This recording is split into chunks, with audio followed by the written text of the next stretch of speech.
pasemos a analizar cada uno de estos tipos de cuadriláteros. En primera, veamos al trapezoide.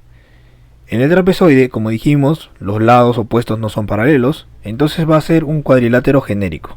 Bien, entonces un cuadrilátero cualquiera, donde lo único que se va a cumplir de especial es que la suma de ángulos internos y la de externos es 360. No hay nada especial en ese cuadrilátero.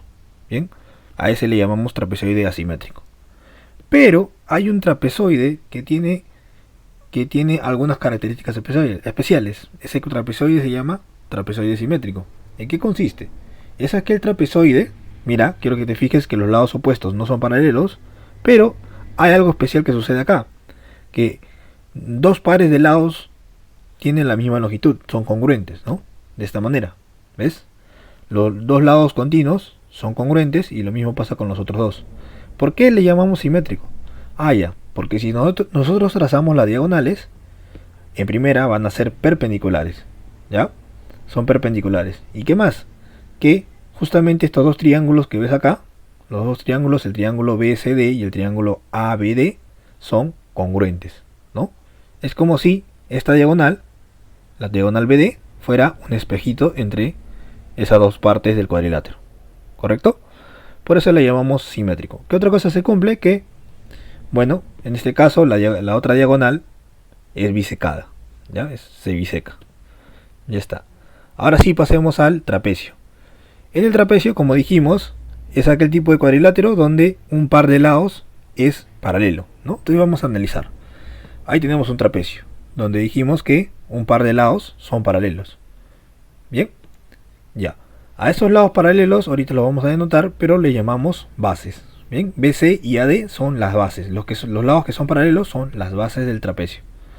En este caso, un trapecio escaleno va a ser aquel donde los lados que no son paralelos, mira, AB y CD no son paralelos, esos lados no son congruentes. Si no son congruentes, en consecuencia, los ángulos que forman con las bases tampoco van a ser congruentes, ¿ya? Eso sería un trapecio escaleno. En un trapecio isósceles ocurre lo contrario, ¿no? Para empezar tenemos el trapecio, recuerda que los lados, en este caso BC y AD, son paralelos, pero en este trapecio los lados que no son paralelos son congruentes, es decir, miden lo mismo. Y en consecuencia, los ángulos que forman con las bases van a medir también lo mismo, ¿ya? Eso es lo que se denomina un trapecio isósceles. Ahora pasemos a un trapecio rectángulo. En un trapecio rectángulo tenemos una figura similar, ¿no? El lado BC, mira, es paralelo al lado AD. ¿Y qué pasa acá? Que uno de los lados que no es paralelo es perpendicular a ambas bases. Bien, eso es lo que sucede. A eso se le denomina trapecio rectángulo. Ya está.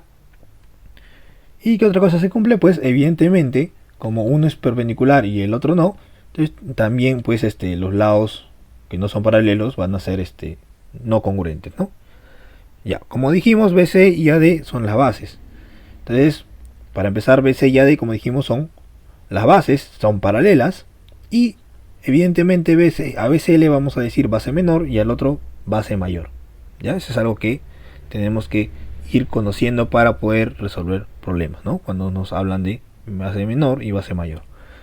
Bien, ahora sí pasemos a un teorema presente en cualquier trapecio. Bien, ahora, ¿qué es la mediana? Yo tengo acá un trapecio general. Bien, es un trapecio escaleno, digámoslo, ¿no? Que sería el trapecio general. Ya está. En ese trapecio ubico los puntos medios de los lados que no son paralelos. Entonces, si M y N son puntos medios, al yo trazar el segmento MN, para empezar, a ese segmento se le denomina mediana o base media. Bien, así se le denomina a ese segmento. Al segmento que une los puntos medios de los lados no paralelos, se le denomina mediana o base media. Y MN va a ser paralelo a las bases, ¿no? MN es paralela a las bases. Ya, entonces, ¿qué se cumple acá, profe? Va a haber una relación entre las longitudes de las bases y la longitud de la mediana. ¿Cómo así? Ya, entonces, el valor de la longitud de la mediana se va a calcular como la semisuma de las longitudes de las bases. Bien, base mayor más base menor entre 2. Ya está. Ahora, hay otro segmento que se le conoce como medianita, no es un nombre formal, pero así se le conoce.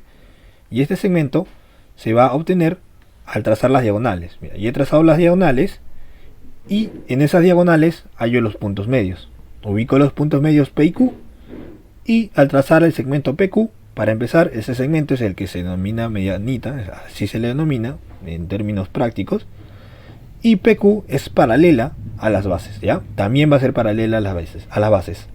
Ahora, ¿cómo hallo la longitud de PQ? Simple. En este caso sería la semisuma, la semirresta de las bases, ¿no? Base mayor menos base menor entre 2. De esa manera calculas la longitud que une, la longitud del segmento que une los puntos medios de las diagonales de un trapecio. Bien. Ahora sí, pasemos al último tipo de cuadriláteros, que es el paralelogramo. Un paralelogramo, vamos a analizar primero el paralelogramo general, ¿no? El romboide, así también se le llama. Bien, a ver, entonces, en un paralelogramo vamos a tener aquella figura en la cual, como dijimos, los lados opuestos son paralelos, ¿no? Cada par de lados opuestos son paralelos. Mira, tenemos ahí primero el paralelismo y ahí el segundo, ¿no? Son paralelos los lados opuestos. Ya está. ¿Qué otra cosa se cumple acá? Que los ángulos opuestos son congruentes. Bien, miden lo mismo. En este caso el ángulo A y el ángulo C miden lo mismo. Bien, y los otros dos ángulos tendrían que medir lo mismo también. ¿Qué otra cosa se cumple? También, si nosotros trazamos las diagonales del paralelogramo, esas diagonales, para empezar, se van a intersectar, ¿ya? Ese punto de intersección, para empezar, es el punto medio de las diagonales, ¿no? Es el punto medio de cada diagonal, es decir, las diagonales se bisecan. Y ese punto justamente es el centro del paralelogramo, ¿ya? Ese punto de ahí es el centro del paralelogramo. Ya está.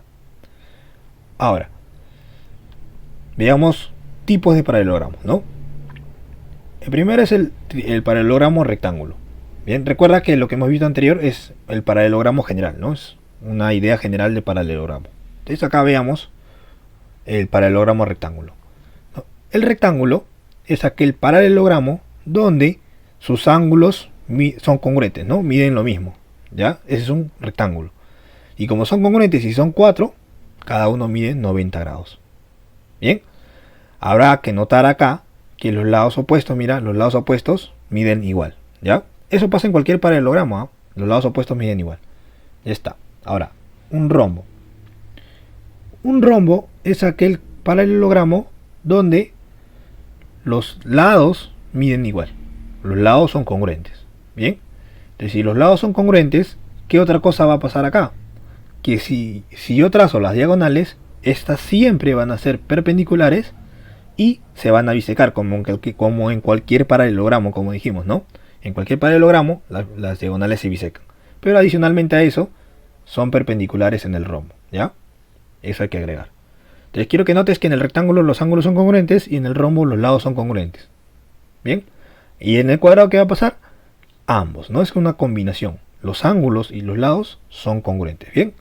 Eso pasa en el cuadrado. Los ángulos y los lados son congruentes. Es decir, sus ángulos miden 90, ángulos internos, y sus lados tienen la misma longitud. Ya está. Terminemos esto viendo un teorema fundamental de cuadriláteros. Entonces, en cualquier cuadrilátero, trapezoide, lo que sea, trapezoide, trapecio o paralelogramo, cualquier tipo de cuadrilátero, si yo ubico los puntos medios de los lados, los 4 puntos medios, ¿no? Estoy ubicando los 4 puntos medios. Si yo uno esos 4 puntos, es decir, formo la figura, formo ese cuadrilátero, entonces ese cuadrilátero que se forma al unir los puntos medios de cualquier cuadrilátero va a ser siempre, mira, como dice acá, el cuadrilátero MNPQ siempre va a ser un paralelogramo. Bien, entonces, al unir los puntos medios de los lados de un cuadrilátero cualquiera, el cuadrilátero que se forma es un paralelogramo. Bien, es decir, los lados opuestos son paralelos. ¿Cómo demuestro esto? Allá, simplemente traza las diagonales. Bien, trazas las diagonales y vas a notar que eso es lo que pasa. Ya vas a notar que son paralelos los lados opuestos.